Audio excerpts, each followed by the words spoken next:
네, 안녕하세요. 킬리만입니다. 자, 지금까지 우리는 비트코인이 어디까지 오를 것인가 이 부분에 대해서 이야기를 했습니다. 자, 비트코인이 어디까지 오를지를 금액으로 보지 말자. 금액으로 보다 보면은 우리는 또 속을 수밖에 없다. 그래서 일단 역사는 반복된다는 원리를 가지고 반감기 사이클에 대해서 한번 체크를 했었고요. 자, 이 영상을 통해서 변곡점이 어느 시기 정도에 나올 건지, 그리고 예상 금액은 어느 정도 될 건지 이렇게 말씀을 드렸지만은 이 부분에 대해서 우리는 맹신을 하지 말자. 단지 추세가 전환이 분명히 될 것이다. 우리가 잔잔한 파도까지 다 예상할 수 없지만은 큰 파도는 그래도 예상하기가 조금 더 편할 것이다. 그리고 분명히 변곡점이란 것은 분명히 나온다. 상승 추세에서는 무슨 짓을 해도 돈을 벌게 되어 있습니다. 그리고 하락 추세에서는 무슨 짓을 해도 돈 벌기가 쉽지는 않습니다. 그래서 상승 추세 안에 있을 때 수익을 많이 내놔야 된다, 이렇게 생각을 합니다. 그리고 우리는 MV, RV에 대해서 배웠습니다. 자, MV 같은 경우는 시가총액을 이야기를 하는 거고, RV 같은 경우는 실현화된 시가총액을 이야기를 합니다. 다시 이야기해서 고래나 세력들이 지갑과 지갑에 대한 이동이든 아니면 지갑에서 거래소로 이동한 물량이든 그런 이동 흐름을 우리가 보자. 역사적으로 봤을 때 일정한 수치 안에 들어갔었을 때가 저점이었고, 일정한 수치 안에 들어갔었을 때가 고점이었더라. 가격이라는 것은 결과치지만은 이렇게 지갑에 대한 이동 같은 경우는 과정이다. 이 과정들을 우리가 관찰을 해내자, 이렇게 말씀을 드렸고요. 이 MV, RV 보조지표 같은 경우는 역사적으로 가장 정확한 보조지표이고, 수많은 보조지표 중에서 하나를 고르라고 한다면은 저는 이 MV, RV Z스코어라는 보조지표를 고를 것입니다. 그리고 그 다음에 말씀드렸던 보조지표는 거래량과 구글 검색량이었습니다. 차트가 어느 순간 고점에 도달했을 때 거래량이 어마어마하더라. 그리고 구글 검색량이 어마어마하더라. 왜냐하면은 무지한 개미들이 어마어마하게 끼어들기 때문에 그럴 수밖에 없다. 굉장히 상대적이라서 어떻게 수치화해 드릴 수는 없지만은 분명히 변곡점이 나올 때는 이 거래량과 구글 검색량은 어마어마하게 늘어날 것이다.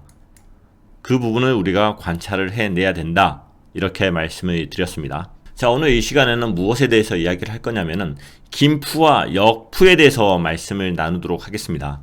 자, 김푸와 역푸에 대해서는 제가 오래전부터 말씀을 드렸던 부분이고, 자, 조회수가 1000회도 되지 않은 영상이긴 하지만은 1년 전에 비트코인이 바닥에 있었을 때 비트코인이 여기가 바닥인가, 이 부분을 김치 프리미엄과 역 프리미엄으로 확인하는 방법에 대해서 소개를 해드렸습니다. 자, 오늘은 반대로 여기가 고점인가, 김치 프리미엄과 역 프리미엄을 잘 관찰을 하다 보면은 변곡점들을 확인을 할 수가 있습니다.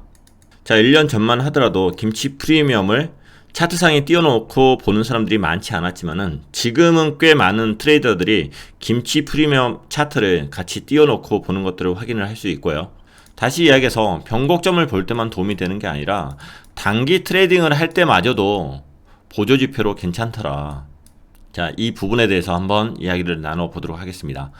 자, 투자에 있어서 절대 지표라는 건 존재하지 않습니다. 그냥 보조 지표일 뿐입니다.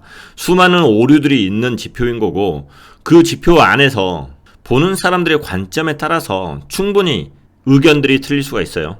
특히 쉬운 지표들이 더 그렇습니다. 누구나 다 볼 수 있는 지표들이 더 의견이 많이 갈릴 수가 있어요. 오늘도 아마 의견이 많이 갈릴 수 있습니다. 킬리만 학파에서 이야기한 이론 자체에 대해서 동의하지 않으신 분들도 많이 있으실 거예요. 그게 절대 나쁜 건 아닙니다. 단지 저는 오래전부터 계속 관찰을 했고 제가 투자함에 있어서 많이 이용을 하고 있는데 굉장히 많은 도움을 받았다. 그리고 현재 변곡점에 대한 이야기를 하고 있는데 과연 고점이 어디일 것인가, 그거에 대해서 계속 연구를 하고 있는데 오늘 말씀드릴 김푸와 역푸의 이 관계로도 충분히 해석을 할 수 있고 충분히 관찰을 해낼 수 있을 것이다, 이렇게 생각을 합니다. 다시 말씀드리지만 보조지표입니다. 절대 지표가 아닙니다. 자, 그러면 킬리만 학파의 이론에 대해서 한번 말씀을 드려보도록 하겠습니다. 자, 커뮤니티에 올려드린 글을 읽어가면서 제 의견에 대해서 말씀을 나누도록 하겠습니다. 투자에 있어서 가격으로 오르고 내림을 맞추는 것은 매우 힘이 듭니다. 하지만 추세를 맞추는 것은 가격의 오르내림보다는 조금 더 쉽습니다. 공격을 해야 될 타이밍인지 수비를 해야 될 타이밍인지만 알아도 올바른 전략을 사용할 수 있을 것입니다. 전략의 효율 문제는 그 다음 문제고요. 자, 김프와 역배에 대해서 한번 생각을 해볼게요. 김프가 뭡니까? 한국에서 지금 거래되고 있는 비트코인의 가격이 미국에서 거래되고 있는 가격보다 비싸다. 그래서 김치 프리미엄이 붙었다. 이렇게 이야기를 하는 거고요. 그러면은 김프가 붙는 경우는 어떤 경우입니까? 한국이 미국보다 비싸게 산다. 반대로 이야기하면은 미국이 악재 소식에 급하게 팔고 있는데 한국은 홀딩을 하고 있거나 그 파는 속도를 못 쫓아간다. 두 가지 경우로 나눠 볼 수 있을 거예요. 샀을 경우와 팔았을 경우 두 가지로 나눴을 때 한국이 미국보다 비싸게 사거나 아니면 미국이 열심히 팔고 있는데 한국은 그 속도를 못 쫓아간다. 이렇게 나눌 수 있겠죠. 그러면 역푸는 뭡니까? 반대로 한국에서 거래되고 있는 비트코인 가격보다 미국에서 거래되고 있는 비트코인의 가격이 더 비싸더라. 이런 경우는 어떤 경우가 될까요? 미국이 한국보다 비싸게 사는 경우겠죠. 그리고 한국이 공포에 급하게 팔고 있는데 미국은 홀딩을 하고 있거나 그 속도를 못 쫓아가는 경우입니다. 매수를 하고 있을 때 미국이 더 빨리 매수를 하거나 아니면 하락하고 있는데 한국이 급하게 팔고 있는데 미국은 천천히 팔고 있거나 아니면 그대로 홀딩하고 있을 때 그런 경우에 이제 역푸가 나올 수 있는 거죠. 그죠? 자, 여기까지 예시를 들었던 경우가 모든 경우를 다 함축할 수 있지는 않습니다. 모든 경우를 대변할 수 있지는 않아요. 하지만 큰 경우의 수는 이 안에 다 들어갈 거라고 봅니다. 자, 그럼 여기서 문제 제기를 해야죠. 자, 살 때는 대충 이해가 간다. 한국이 미국보다 비싸게 산다. 오케이. 미국이 한국보다 비싸게 산다. 오케이. 서로 상반된 이야기가 맞아요. 근데 팔 때 이야기는 왜 틀리냐? 미국이 악재 소식에 급하게 팔 때, 한국이 공포에 급하게 팔 때, 왜 여기는 악재이고 왜 여기는 공포인가? 왜 이렇게 다른 단어를 사용했느냐? 이게 문제 제기가 돼야 됩니다. 이게 바로 오늘의 포커스예요. 오늘의 포커스. 이거에 대해서 동의를 해 주셔야지만이 그 다음 스토리가 조금 더 이야기하기가 따라오시기가 편합니다. 그 이유는 무엇이냐? 그것은 바로 한국과 미국의 비트코인 거래 주체가 다르기 때문에 그렇습니다. 한국에서 지금 비트코인이나 암호화폐를 거래하는 주체는 누구죠? 개미입니다. 개미. 일반적인 대중이에요. 대중. 미국에서 비트코인을 거래하는 주체는 누굽니까? 개미도 당연히 있습니다. 그런데 여기에는 기관이 들어갑니다. 돈 많은 기관들이 들어가는 거예요. 정보가 빠른 기관들이 들어가고요. 이 판을 꾸려나가는 기관들이 이 안에 들어갑니다. 굉장히 슬픈 이야기예요. 이게 굉장히 슬픈 이야기. 다시 이야기해서 미국은 항상 이길 수밖에 없어요. 왜? 세력이기 때문에, 기관이 있는 세력이기 때문에 미국은 항상 이길 수밖에 없다니까요. 저도 진 것처럼 보여도 한 번 졌어도 그 다음 판에서 이깁니다. 더 많은 정보로서, 더 많은 네트워크로서, 더 많은 자금으로서. 왜냐면 얘네들이 기관이고 얘네들이 세력이니까. 너무나도 슬프고 분노스러운 가정이 맞습니다. 대한민국 국민으로서 너무나도 슬픈 이야기를 지금 하고 있는 거예요. 그런데 우리가 과거의 사이클들을 확인을 해보면은 이 이야기가 제가 말씀드린 이 슬픈 가정 자체가 맞아 떨어져 버립니다. 젠장할. 자, 비트코인에 사이클이 있다고 칩시다. 여기가 고점이죠. 결과론적으로 봤을 때 여기가 고점이죠. 고점은 누가 들어간다? 특히 마지막 고점에서는 누가 들어간다? 광기가 있었을 때 누가 들어간다? 개미들이 들어간다. 무지한 대중이 들어간다. 여기선 김푸가 끼는 거죠. 저점, 이 저점, 너무나도 저점이고 너무나도 횡보하고 있었을 때, 모든 개미들이 포기 상태에 들어갔을 때 스마트머니가 여기서 매집을 한다고 했습니다. 여긴 역푸가 끼더라. 열심히 미국에서 사고 있다는 이야기입니다. 열심히. 왜? 싸니까. 여기에서는 열심히 개미들이 사고 있다는 겁니다. 왜? 광기 때문에. 자, 이 부분에서는 개미가 팔죠. 왜? 공포 때문에. 한국이 공포에 급하게 팔고 있을 때 역푸가 생기는 겁니다. 더 슬픈 것은 공포와 포기와 좌절이 있었을 때 이 순간에도 김푸가 있다는 겁니다. 김푸가. B에 해당되겠죠. 미국이 악재 소식에 급하게 팔고 있는데 한국은 홀딩을 하고 있거나 그 속도를 못 쫓아간다. 김푸가 유지되는 거예요. 김푸가. 자, 그러면은 제가 말씀드린 이야기가 맞는지 틀린지 한번 기존의 차트들을 보면서 말씀을 한번 나눠보도록 할게요. 김푸와 역푸가 모든 상황을 대변하지는 않습니다. 하지만 변곡점에서 분명히 눈에 띈다는 거예요. 자, 우리가 이 현실을 슬퍼만 하고 있으면 안 돼요. 분노만 하고 있으면 안 됩니다. 우리가 이것을 역이용할 수 있도록 우리가 스마트해져야 돼요. 한번 보도록 할게요. 자, 위의 차트는 지금까지 여러분에게 계속 보여드리고 있는 로그 차트입니다. 로그 차트고 반감기를 기준으로 해서 최고점을 찍고 최저점을 찍고, 그리고 최고점을 찍고 최저점을 찍고, 그리고 어디가 도대체 최고점이 될 것인가. 그런데 이게 금액이 중요한 게 아니라 어느 시점에 가서 아래로 떨어지는 변곡점이 될 것인가, 그것을 찾는 게 중요하다. 그래서 여러가지 보조지표에 대해서 계속 말씀을 드리고 있는 거고, 그리고 오늘은 김치 프리미엄에 대해서 말씀을 드리고 있는 중에 있습니다. 자, 과거에는 정말 이걸 보는 사람들이 없어서 제가 이야기하면은 콧방귀를 끼신 분들이 굉장히 많았는데, 지금은 많은 트레이더들이 보기 시작을 하는 것 같아서 조금 이제 저도 좋네요. 자, 이 보조지표 같은 경우는 트레이딩 뷰에 보면은 지표가 있습니다. 지표. 여기 지표를 클릭을 하시고요. 여기서 지표에서 김치라고 치시면 됩니다. 김치. 전에는 다 쳤어야 되는데 지금 이것만 쳐도 나오네요. 자, 이 김치 프리미엄 업비트와 비트파이넥스에 대한 비교이다. 자, 이것을 클릭을 하면은 아래에 이렇게 뜹니다. 나머지 자물쇠 있는 것들은 전부 다 개인적으로 받아야 되는 것들이고요. 자, 실질적으로 업비트가 2017년 10월 정도에 런칭을 한 걸로 기억을 하고 있습니다. 그래서 저도 그 이전에는 빗썸을 사용했었고, 차후에 이제 업비트를 사용을 하고 있는데, 이 과거의 자료들은 아마 다른 빗썸이나 다른 거래소들을 이용하지 않았을까 이렇게 생각을 해요. 자, 국내 거래소에서 광기는 2017년부터 있었다고 생각을 하고, 그 과거의 자료들은 보지 않고 2017년 이후 자료들을 가지고 한번 보도록 할게요. 자, 김치 프리미엄 차트이고 업비트와 비트파이넥스를 비교를 하고 있습니다. 현재 제가 한 줄을 그었는데, 자, 그어놓은 줄들 같은 경우는 이 실성 같은 경우가 제로입니다. 김치 프리미엄이 제로인 거, 업비트와 비트파이넥스의 가격이 동일하다, 이 시점인 거고, 그리고 점선으로 해놓은 것은 1%가 올라가거나 떨어졌을 때, 김푸가 1%가 있었을 때와 역푸가 1%가 있었을 때, 이렇게 점선으로 해놨습니다. 이 정도 오차 범위는 거래소 자체가 틀리기 때문에 충분히 일어날 수 있다, 이렇게 생각을 하고 있고요. 만약에 국내 거래소에서 테더를 받아준다고 하면은 이런 이제 범위까지, 김푸나 역푸의 오차 범위가 이렇게까지 생기지는 않을 거예요.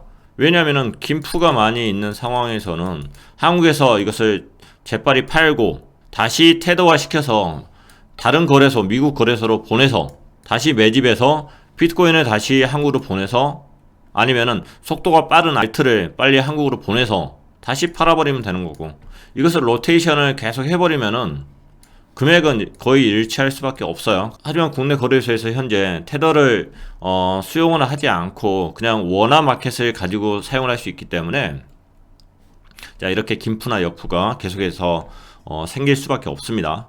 자, 일단은 킬리마니가 이야기한 그 상황들에 대해서, 주요 상황들에서 한번 확인을 할 거고, 그리고 예외적인 상황에 대해서 다시 한번 짚고 넘어가는 형태로 말씀을 드리도록 할게요. 일단 2017년의 상황을 한번 보셔야 됩니다.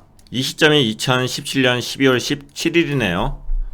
자, 2017년 최고점을 찍었을 때 이 상황입니다. 이 부분에 한번 집중을 해서 보도록 할게요. 이 변곡점에서 어떤 일이 생겼는가, 이 변곡점에서.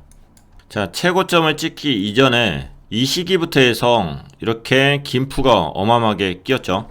여기가 무려 최고점이 31.95%예요. 32% 김푸가 낀 시기가 여기입니다. 자, 변곡점이 일어나기 일보 직전에 이런 단계가 있었던 거예요. 어마어마한 단계. 여기를 우리는 환상 단계라고 하죠. 광기 단계에 있어서 최고의 수준, 환상 단계까지 올라간 겁니다. 그리고 진짜 슬픈 것은 이 변곡점이 내려왔는데도 불구하고, 가격이 하락 추세로 지금 바뀌어서 내려오는데도 불구하고 김푸가 이렇게 있다는 거예요. 김푸가. 자, 그래서 변곡점 이전의 김푸 같은 경우는 어떤 경우죠? 아까 말씀드린 A에 해당되죠. 한국이 미국보다 비싸게 사고 있다. 자, 그리고 변곡점 이하에서 가격이 떨어지고 있는데 김푸가 이렇게 끼고 있다. 뭐죠? 미국이 악재 소식에 급하게 팔고 있는데 한국은 홀딩을 하고 있거나 그 속도를 못 쫓아간다. 여전히 사고 있거나. 근데 여전히 사고 있다 이렇게까지 또 표현을 하기가 그래요. 왜냐하면 거래량이 많이 줄었으니까. 거래량이. 여기 환상 단계보다는 거래량은 줄었다. 그래서 미국이 팔고 있는데도 불구하고 한국은 홀딩을 하고 있는 거죠. 계속 환상에 빠져 있거나 현실 부정 단계에 계속 유지가 되는 거죠. 현실을 부정하는 거죠. 설마 내가 샀는데 천하에 내가 샀는데 떨어지겠어 하고 현실 부정 단계에 있는 거죠. 그래서 2017년 이 변곡점 상황에서도 그 이전에 있는 김프가 많았고, 근데 이것은 A에 해당되었던 거고, 그 이후에도 김프가 계속 유지가 되더라. 더군다나 이 당시 같은 경우는 2017년도 들어서 중국에서 비트코인 금지령이 내렸죠. 그래서 이 친구들이, 중국 애들이 탈출구가 없다 보니까 국내에서 많이 탈출을 했습니다. 현금화를 많이 했어요. 그러다 보니까 상상 이상의 김치 프리미엄까지 생겨버린 거예요. 무려 49.58%, 49.15%까지 생겼네요. 49.15.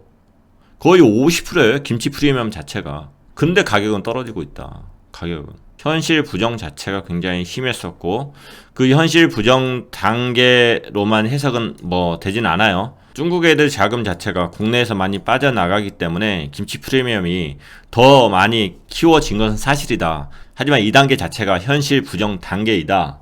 이렇게 생각을 합니다. 자, 12월하고 1월 달에 이 정도 김치 프리미엄 자체가 너무나 크기 때문에 나머지는 육안으로 봤을 때 작아 보이지만은 사실은 그렇지는 않다. 이것도 크다. 14%예요. 2월 말에 있었던 게 14%고, 그리고 3월 정도 유지됐던 것도 전부 다 5% 수준입니다. 김치 프리미엄 자체가 3%, 5%, 5.49, 5.84%. 자, 계속 가격은 떨어집니다. 하지만 이렇게까지 떨어졌을 때 기대 심리가 죽지 않았습니다. 한국에서는 미더비 어마어마하게 열렸었고요. 그리고 기대 심리가 죽지 않은 것은 이 삼각 수렴 때문이었다. 삼각 수렴의 끝자락에서는 분명히 올라갈 것이다. 하락세기 삼각 수렴인데도 불구하고 그 기대 심리는 어마어마했습니다. 거래량이 터졌다고 하면 여기서 올라갔겠지만은 거래량은 터지지 않았어요. 거래량 그 이후에 터졌습니다. 자, 이 기대 심리가 계속 유지가 되다 보니까 순간순간 김프는 계속 있었던 거죠. 대충 보면은 3%, 4%대까지도 올라가고요.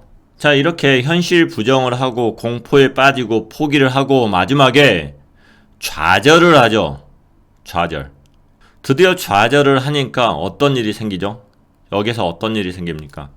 거의 2단계에 있어서 거래량은 굉장히 작았습니다. 거래량은 굉장히 작았어요. 근데 이때 와서 역푸가 이렇게 끼어 있어요.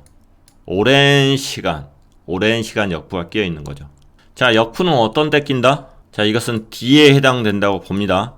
한국이 공포에 급하게 팔고 있는데 미국은 홀딩을 하거나 그 속도를 못 쫓아온다. 아니면은 저렴한 가격에 미국은 한국보다 더 비싸게 사고 있다. 비싸게 사더라도 중요한 것은 저렴한 가격에 역푸가 끼어도 최대 5%대, 6%대 이 정도까지 끼는 거예요. 거래량이 많지 않으면서 거의 가격은 횡보를 했던 시기에 세력들은 미국에 있는 세력들은 열심히 매집을 하고 있었다. 그리고 가격이 어느 정도 상승을 할 때 급하게 매집을 하더라. 자, 세력이 지금 샀다. 어느 금액대에 많이 비싸게 샀다. 그러면 그 가격까지 다시 내려올 수 있을까요? 쉽지 않을 거예요. 자, 이런 부분을 가지고 트레이딩 할 때 예상을 해볼 수 있는 거예요. 역푸다. 역푸는 뭐다? 미국이 샀다. 미국이 샀다는 것은 세력이 샀다. 세력이 샀으면 그 금액까지 떨어질 수 있냐고요. 쉽지 않을 거예요. 자, 우리가 살펴본 부분은 바로 2017년에 변곡점이 나왔던 이 시기를 살펴보았고요. 이 시기에 김푸가 어마어마하게 끼더라. 그리고 또 살펴본 구간은 바로 여기죠. 저점을 찍고 다시 올라간 구간에 역푸가 심하게 끼더라. 그래서 지금 말씀드리는 이 부분 자체에서는 김푸가 심하게 낄 때는 변곡점이 될 수도 있겠구나. 왜? 개미들이 많이 샀으니까. 무지한 개미들이 많이 샀으니까. 버블 차트의 마지막 구간일 수도 있겠구나. 고민을 해볼 수가 있을 것 같고요. 그리고 역푸가 많이 끼었다. 역푸가 오랜 시간 긴 역푸가 많이 끼었다.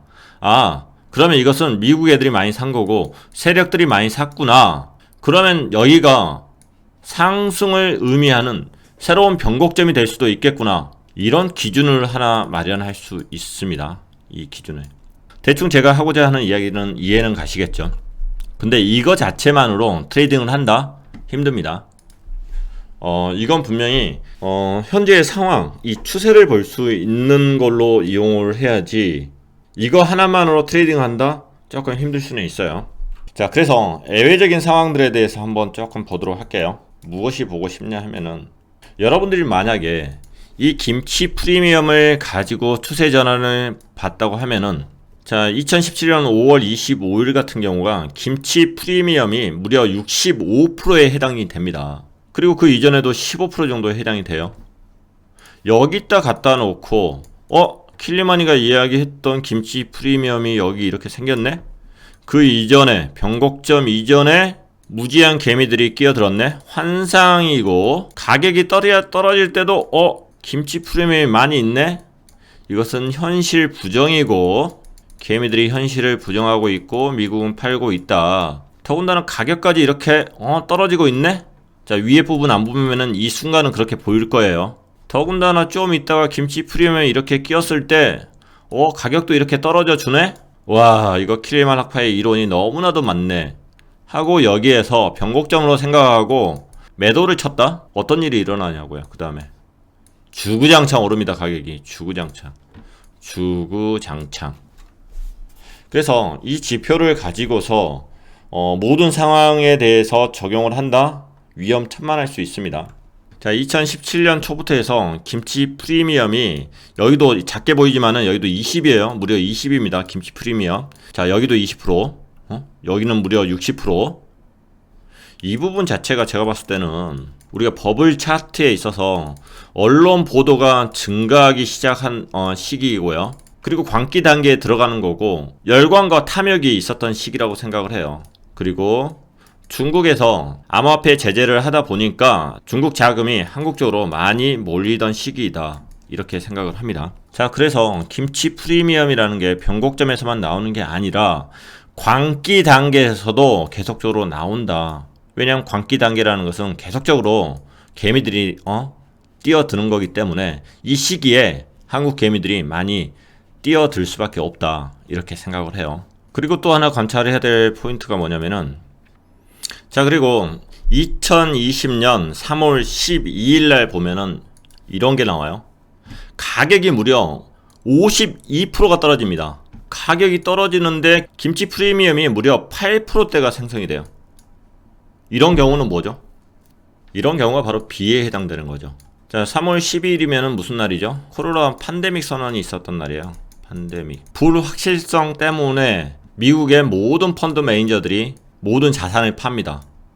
아니, 수많은 자산을 파는 거죠. 금도 팔고 주식도 팔고 원자재 팔고 비트코인도 파는 거죠. 불확실성 때문에. 미국은 악재 소식에 급하게 매도를 합니다. 하지만 한국은 그것을 홀딩을 하고 있거나 그 속도를 못 쫓아가는 거예요. 반응이 늦는 거죠. 이게 바로 기관과 개미의 싸움이에요. 개미는 반응 속도가 늦다 보니까 한국은 비트코인을 더 비싸게 사고 있는 거죠. 반대로 얘기해서 미국이 악재 소식에 급하게 팔고 있는데 한국은 그 속도를 못 쫓아가고 있는 거고요. 그래서 변수들은 굉장히 많다. 모든 경우에 있어서 여기서 제가 말씀을 안 드린 경우도 충분히 눈에 많이 띄는 그런 상황들이 있다. 그런 상황들도 하나씩 되짚어 보면은 분명히 이유가 있을 겁니다. 어떠한 소식에 의한 거든지 아니면 선물 거래소에 있어서 세력들이 어떤 포지션을 잡기 위한 과정일 수도 있는 거고요. 그런데 그 하나하나까지 알 필요는 없다는 거예요. 하나하나까지는 알 필요가 없는 거고 딱 이거 하나만 생각을 하셨으면 좋을 것 같아요. 자, 역푸가 있죠. 역푸가 센 위치들을 표시를 해놨습니다. 여기도 4%대면 센 거고요. 최근에 6%대가 나왔어요. 최근에 현재는 역푸가 3.4% 정도 되지만은 최근에 정말 세게 역푸가 나왔어요. 6%대. 그 전에도 6%대 나왔던 시기가 많지가 않아요. 2017년도에 가장 세게 나왔던 게 한 9%대까지 나왔었고요. 그리고 나머지는 많아봤자 6%대예요. 어마어마하게 높은 수치의 역푸가 최근 들어서 나온 거예요. 자, 2017년 5월 정도에 이렇게 역푸가 길게 나왔죠. 가장 크게 나왔었는데, 이거 같은 경우는 제가 알기로는 그거예요. 2017년도에 해서 중국에서 모든 ICO 금지하고 거래소를 금지하는 이 단계에 들어섰는데, 이쪽에서 미국 쪽에다 요청을 했어요. 여러분이 다 알만한 그 회사 쪽에 요청을 했습니다. 비트코인 얼마만큼 사가지고 좀 보내주세요. 이 시기에 이런 일이 있었다는 것을 저는 또 미국 쪽에서 들었었고요. 그래서 그런 자금들이 급하게 미국 쪽에서 매수를 하지 않았나. 그래서 이 당시 역푸가 좀 심하지 않았나 이렇게 생각을 하고요. 자, 이렇게 역푸가 심하게 있고 나서 금액이 어떻게 됐죠? 올랐죠. 중간중간에 조정들은 심하게 있었지만은 올랐다는 거예요. 자, 그리고 역푸가 이렇게 오랜 기간 심하게 있고 나서 여기죠. 매직 구간. 그리고 금액은 어떻게 됐죠? 올랐죠. 그리고 2019년도 4월 말경에서 역푸가 이렇게 깊이 있었습니다. 짧은 구간이 있었고 금액이 어떻게 됐죠? 올랐죠. 물론 이 오름세 자체는 오래 가지 못했네요. 자, 김푸가 심해지면서 여기서 작은 변곡점이 하나 생겼었다. 자, 이 당시 같은 경우는 금액대가 이렇게 올랐던 이유가 어떤 게 있었냐면은 이 당시 브라질 쪽에서 문제가 좀 있었어요. 브라질 쪽에서 인플레이션 현상이 굉장히 있었어요. 인플레이션이 있어서 브라질 돈을 우리가 이제 화폐를 헤알이라고 하는데 이 헤알의 가치가 계속 떨어집니다. 인플레이션이니까 돈의 가치가 떨어지는 거죠. 그래서 브라질에 듣보잡 거래소가 한 군데가 있는데 여기가 비트코인 거래량이 가장 많아요. 보름 동안 1등을 합니다. 그리고 며칠 쉬었다 또 1등을 해요. 뭐죠? 브라질 쪽에서는 탈출을 하는 거예요. 자금들이 비트코인을 이용해서 자금들이 탈출을 하는 거고, 그런 여러 가지 정보들 때문에 미국에서 같이 이런 현상들이 일어나지 않았을까 이렇게 생각을 해요. 자, 믿을 수 없는 정보통에 의한 겁니다. 자, 이런 스토리는 믿는 게 중요하지 않아요. 그냥 킬리마니가 하는 헛소리다. 응? 그냥 스몰 토크다 이 정도만 생각하시고, 믿으셔야 될 것들, 아니 믿는다기보다는 관찰하셔야 될 부분들은 이런 팩트들이에요. 그냥 팩트들. 자, 그리고 2020년 1월부터 해서 거의 2월 말까지 해서 이렇게 역푸가 있었습니다. 이 정도는 꽤 관찰을 해야 되는 역푸인 거고, 그 역푸 기간 동안 이렇게 올랐습니다. 이 역푸 기간 동안 이렇게 올랐어요. 그리고 코로나 상황 때문에 이런 상황, 떨어지는 상황이 생겼고, 그 순간 미국에서는 팔았겠죠. 열심히 이제 팔았겠죠. 그러면서 이제 김푸가 이렇게 쳐 올랐던 시절이 있었던 거고요. 자, 중간중간 모든 상황들이 있습니다. 모든 상황들을 제가 말씀드린 이 상황에 접목시킨다? 여기는 접목시킬 수 있겠지만은 이런 부분은 위험하겠죠. 하지만 추세는 분명히 볼 수 있는 거죠. 역푸가 살짝 이렇게 심하게 왔지만은 김푸에 대한 추세가 훨씬 더 강하잖아요. 그래서 시장에 대한 추세를 읽을 때 분명히 도움이 될 수 있다 이렇게 생각을 합니다. 자, 말씀드리는 의도는 알겠죠? 자, 지금의 상황은 좀 어떨까요? 지금 최근에 회원 게시판에 좀 위험한 글들을 많이 쓰고 있습니다. 멤버십 게시판에 좀 위험한 글들을 많이 쓰고 있는데, 지금 제가 김푸와 역푸에 관련해서 이렇게 말씀을 드린 것도 그거예요.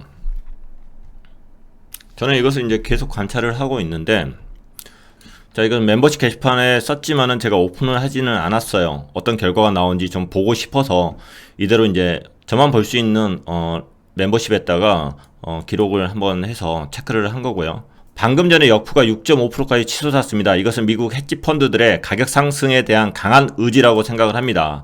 한국 개미들은 공포 속에 있어서 추격을 못한 것으로 보입니다. 이런 경우에는 역푸가 꺼지더라도 가격이 계속 상승할 가능성이 매우 큽니다.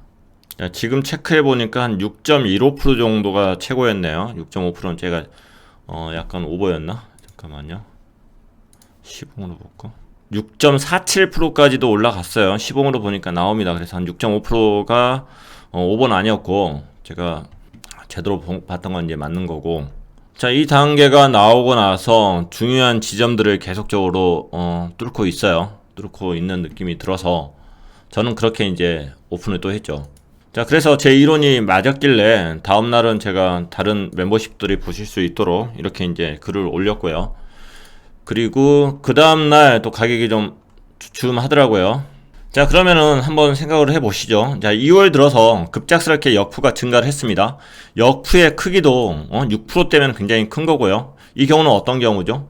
아까 C에 해당되겠죠. 파는 게 아니니까. 미국이 한국보다 비싸게 사고 있다. 여기에 해당됩니다. 그럼 기관이기도 하고 세력이기도 한 이들이 이보다 더 싸게 팔 거냐고요. 그들의 평단은 일단 높아졌어요. 지금 샀기 때문에 높아진 겁니다. 그럼 최소한 이것보다는 싸게는 팔려고 들지 않을 거예요. 단지 이게 한순간 이렇게 내려왔다 해서 역푸가 커졌다고 해서 이렇게 단정 지을 수는 없겠죠. 그래서 역푸의 기간이 길면 길수록 역푸의 높이가 높으면 높을수록 앞으로의 추세는 상승 추세일 확률이 높다. 이렇게 말씀을 드릴 수 있는 겁니다. 분명히 저는 말씀드립니다. 확률이라고 말씀드렸어요. 어느 누구도 확신을 드릴 수는 없습니다. 수많은 보조지표의 하나로서 김치 프리미엄과 역 프리미엄을 함께 보고 있습니다. 그래서 현재 이렇게 역 프리미엄 자체가 길게 가준다는 것은 결코 부정적인 게 아니다. 그리고 역 프리미엄이 조금 줄어들었죠. 하지만은 높은 구간에 있어요. 역 프리미엄이 줄어들면서 가격들이 조금씩 떨어지고 있다. 더군다나 2월 8일 이더리움에 대한 CME 선물 상장 자체를 굉장히 공포로 보시는 분들이 많다. 그렇기 때문에 언제든지 조정은 올 수 있다. 하지만 이게 추세를 전환하는 그런 포인트가 될 수는 없다. 이렇게 생각을 합니다. 단정 지을 수는 없지만은 저는 꾸준히 이 역 프리미엄이 어떤 형태로 유지가 되는가 그런 부분들을 관찰을 할 겁니다. 자, 그리고 역 프리미엄이 어느 순간 깨지고 김치 프리미엄으로 넘어간다 해도 저는 이것 또한 나쁘지 않게 볼 겁니다.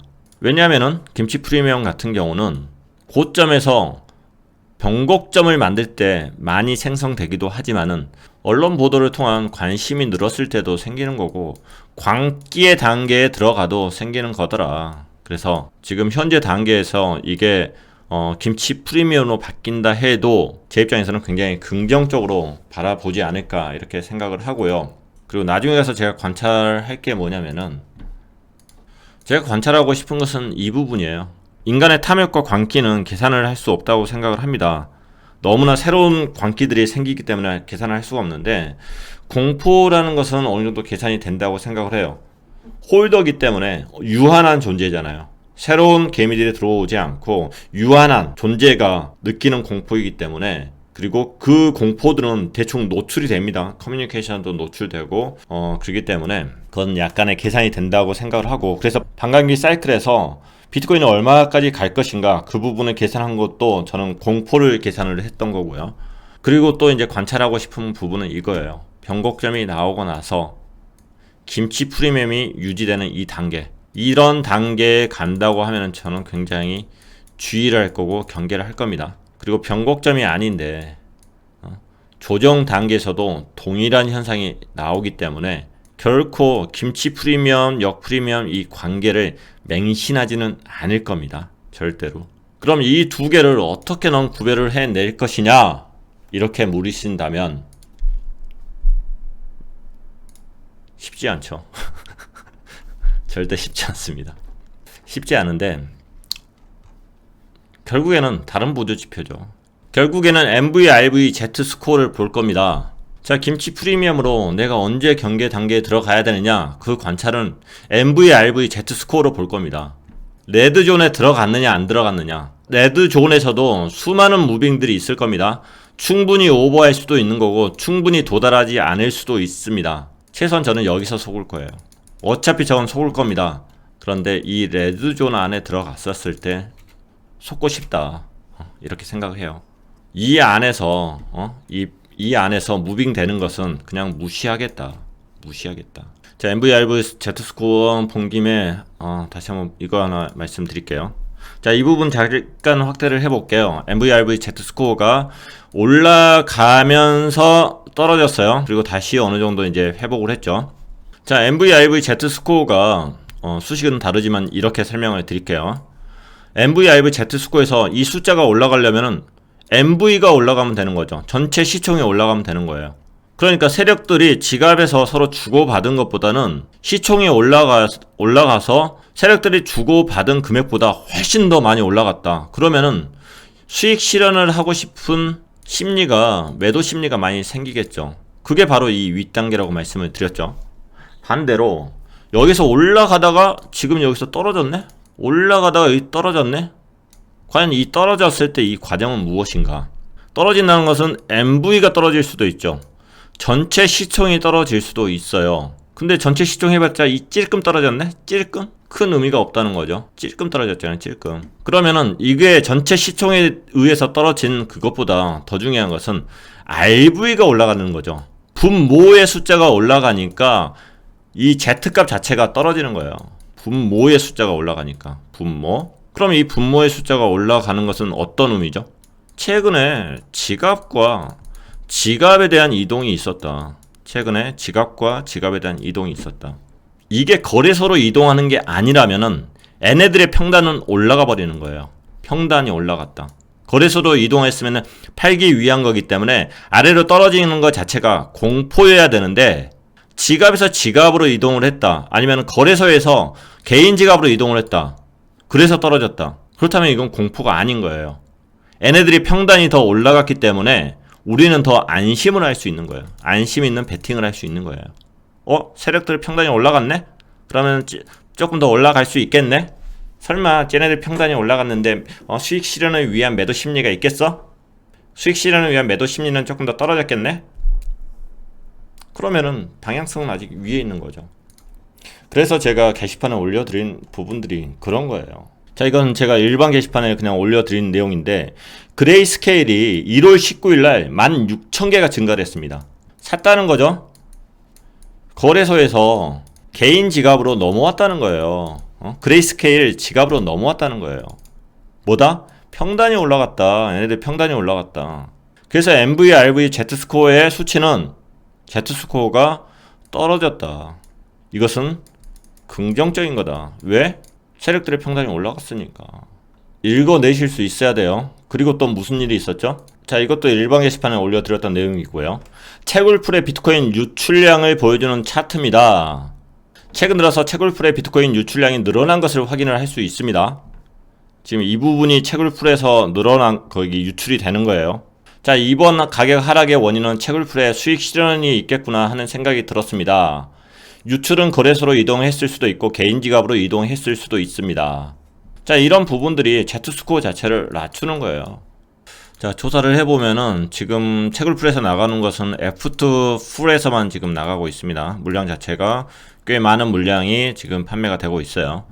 자, 근데 그러면 채굴풀에서 나가는 것 자체를 굉장히 쫄아해야 되느냐? 그렇지만도 않은 것 같아요. 과거의 사례들을 보면은 채굴풀 같은 경우에 굉장히 저점에서 고점이 아닌 저점에서 매도를 했던 경향들이 좀 있었던 것 같아요. 자, 그러니까 이렇게 생각할 수도 있겠죠. 세력들이 아니면은 고래 형님들께서 물량을 확보하는 방법들이 여러 가지 있을 거 아닙니까? 외부 OTC에서 살 수도 있고 거래소에서 트레이딩을 할 수도 있는 거고 채굴풀에 가가지고 채굴풀에서 밭대기를 해올 수도 있는 거죠.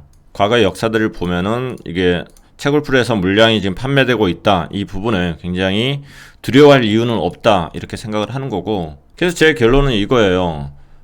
MV, RV, Z스코어 자체가 떨어진다. 그것을 두려워할 이유는 없다. 지금까지 킬리마나카의 이론에 의하면은 분명히 이것은 세력들의 평단이 올라간 거다.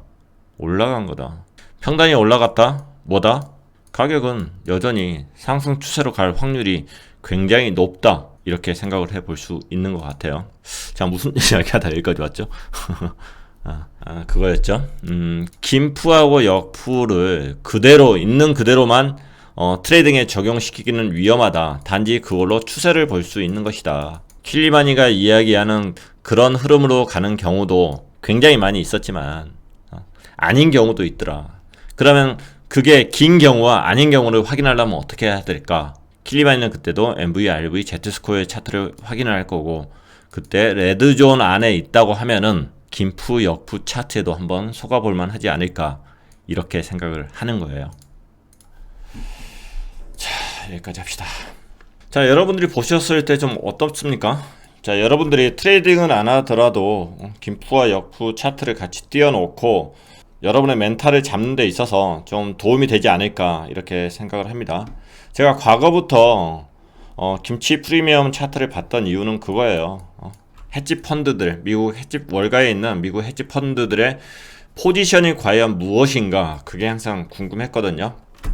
저는 경기에 대한 몰락에 대한 것도 굉장히 두려웠었고, 그 부분을 항상 관찰하고 싶어 했습니다.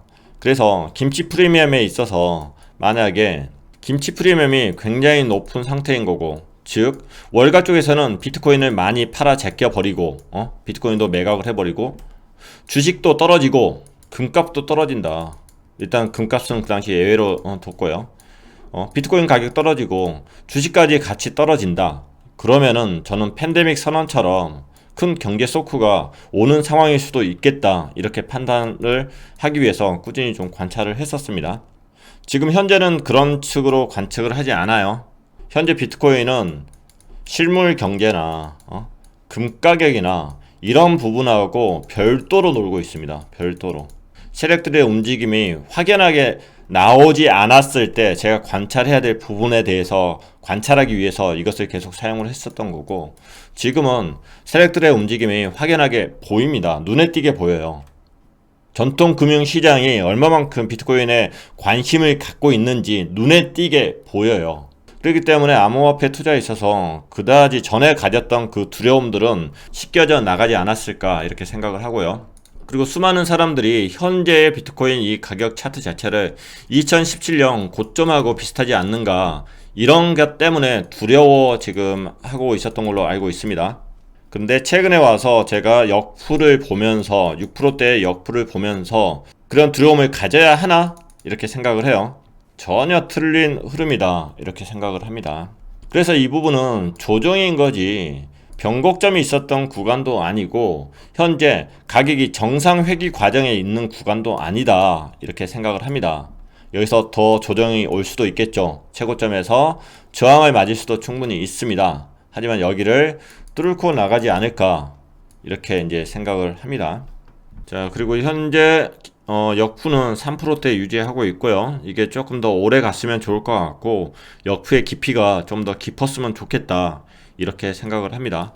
지금 현재 기준으로 또 말씀드리는 거고, 상황은 또 언제든지 바뀔 수 있지만은 추세 자체가 가격이 여기서 떨어진다 해서 추세가 바뀌는 건 아닐 것이다, 이렇게 판단을 하고요.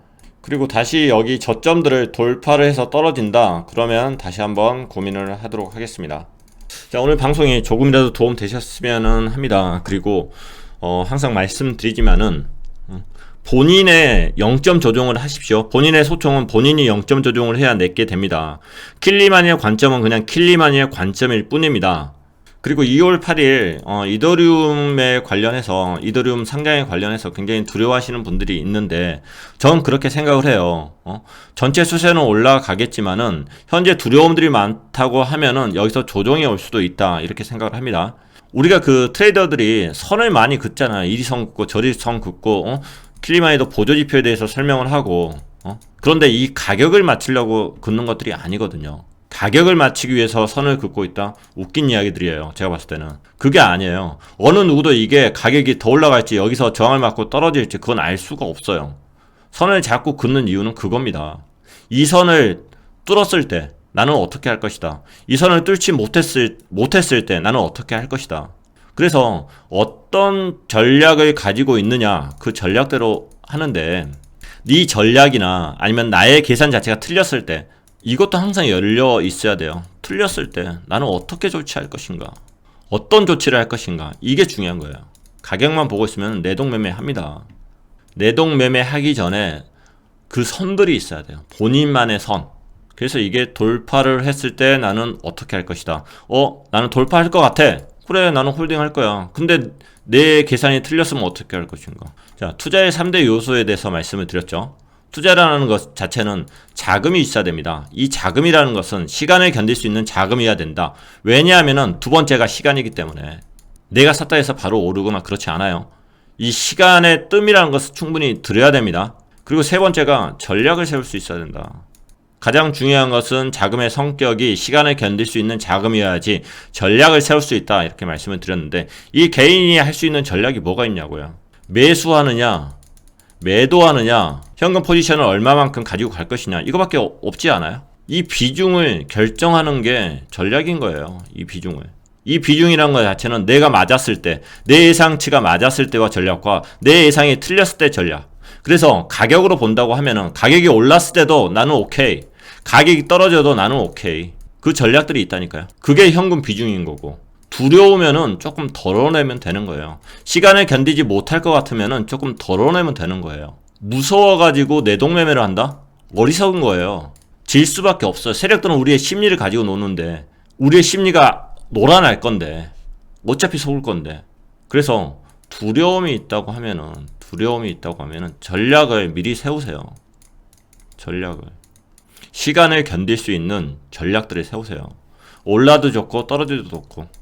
자, 오늘 잔소리를 안 하려고 했는데 저는 시장 자체를 굉장히 긍정적으로 보고 있습니다. 자, 많은 사람들이 엘리어트 파동 가지고 보조지표를 많이 삼는 것 같습니다. 근데 저는 이걸 안 봐요. 너무나 자의적인 해석들이 많기 때문에 이걸 안 봅니다. 단지 다른 사람들이 이걸 보고 공통적인 이야기를 했을 때 많은 사람들이 이걸 보고 있네? 이렇게 보고 있네? 아, 그럼 봇도 이렇게 보겠네? 그럼 이대를 정빠떨어 볼까? 아니면 한번 뒤틀어서 볼까? 이런 고민들을 해요. 왜? 다른 사람이 무슨 생각을 하느냐? 이게 중요한 거지. 자의적인 해석 자체는 중요하지 않다. 이렇게 이제 생각을 하고. 그리고 중요한 게 이런 조종들은 잔파도입니다. 잔파도. 이 잔파도까지 계산할 능력이 없어요. 저는 없어요. 하지만 이 긴 파도는 눈에 보이지 않냐고요. 긴 파도는. 이 잔파도 계산해서 여기서 이 떨어지는 폭만큼의 수량을 늘리겠다? 해보세요. 쉽지 않아요. 절대 쉽지 않습니다. 고점에서 파갖고 저점에서 사겠다? 이 구간에서 그렇게 하더라도 이 중에 일부 먹는 거예요. 일부 눌리는 거예요. 절대 이 고점에서 사갖고 저점에 못 팝니다.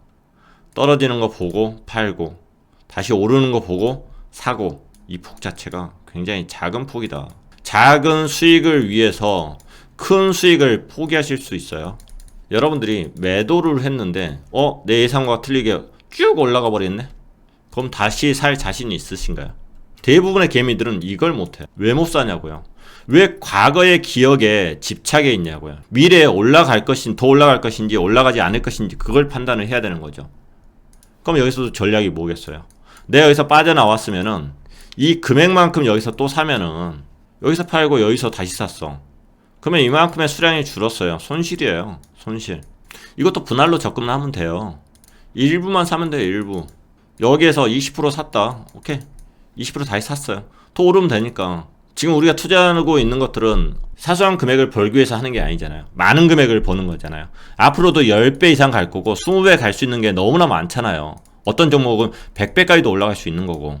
이번 사이클에만. 근데 이게 떨어질까 봐서 못 사는 거잖아요. 20%만 다시 들어가서 다시 올라가면 되는 거예요. 나머지 80%는 또 다른 걸 찾으면 되는 거고. 일단 이 중에서는 가격이 다시 떨어질 수도 있잖아요. 가격이 뚝뚝뚝 떨어질 수도 있잖아요. 그러면 다시 분할 매수 하면 돼요. 나머지 80% 가지고 분할 매수해서 여기 평단을 맞추거나 아래 평단을 맞추면 되는 거예요. 분할 매수라 해서 몇 번에 나눠서 산다 해서 이게 분할 매수 아닙니다. 그건 나눠서 산 거예요. 분할 매수는 계획적으로 하시는 거예요. 여기서 내가 팔았으니까 떨어지더라도 이 평단까지 맞출 거야. 그러면 이 윗구간에서 사면 안 되는 거네. 떨어질 때 20% 정도 여기서 다시 사고 나머지는 내 평단까지 떨어졌을 때 사면 되는 거예요.